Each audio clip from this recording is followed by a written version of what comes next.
আজকে যারাই রাষ্ট্রীয় ক্ষমতা অধিষ্ঠিত হয়েছে, আমি মনে করি অসংখ্য রক্ত অসংখ্য বিসর্জনের মধ্য দিয়ে কিন্তু 36শে জুলাইয়ের মধ্য দিয়ে কিন্তু আমরা পেয়েছিলাম আরেকটি বিপ্লবী দিবস।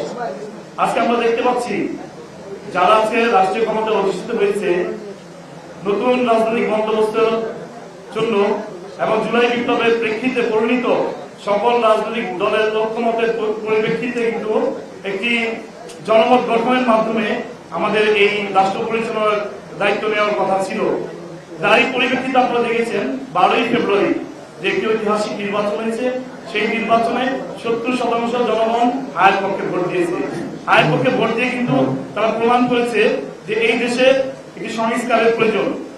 কিন্তু আমরা দেখতে পাচ্ছি যে এই হায়ার ভোটের পক্ষে যে সংস্কার প্রয়োজন, এটা বিপরীত অবস্থান নিয়েছে বর্তমান শাসক গোষ্ঠী। আমি তাদেরকে আহ্বান করব, আমি যদি এই রাজনৈতিক দলের সাথে 30 বছরের যে আমার সংসার ছিল, আমি তাদের এই 30 বছরের সংসারের সমাপ্তি ঘটিয়ে আমি নতুন রাজনৈতিক সংগঠন যারা ইতিমধ্যে সারা বাংলাদেশে স্বীকৃতি পেয়েছে, জনগণের আস্থা দিয়েছে, জনগণের ভালোবাসায় উত্তীর্ণ হয়েছে, জনগণ যাদেরকে পছন্দ করে এই এনসিপির পতাকা তলে আমি ঐক্যবদ্ধ হয়েছি। এই কারণে ঐক্যবদ্ধ হয়েছি, আমি দেখেছি বিগত 17 বছর একটি দল আন্দোলন করেছে, সংগ্রাম করেছে, কিন্তু তাদের হাত ধরে কিন্তু সরকার পতন হয়নি, তারা কিন্তু সরকার পতন ঘটাতে পারেনি। আরো 30 বছর যদি চেষ্টা করতো, আমার মনে হয় না সরকারের পতন ঘটাতে পারত। এনসিপির হাত ধরে কিন্তু বাংলাদেশের স্বৈরাচারী, শুধু বাংলাদেশ বলবো না, পৃথিবীর ইতিহাসে সবচেয়ে নিকৃষ্টতম স্বৈরশাসকের পতন ঘটতে সক্ষম হয়েছে। এবং বৈষম্য বৃদ্ধি ছাত্র আন্দোলনের মাধ্যমে কিন্তু আজকে আমরা নতুন করে নবরূপে আমাদের সার্বভৌমত্ব রক্ষা করতে সক্ষম হয়েছি।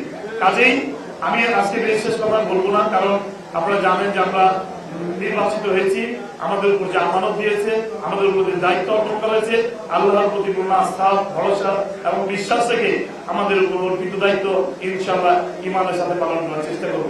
গতকাল আপনারা দেখেছেন কিছু বিতর্কিত, আমরা ফেসবুকে দেখেছি কিছু বিতর্কিত ঘটনা জন্ম দিয়েছে।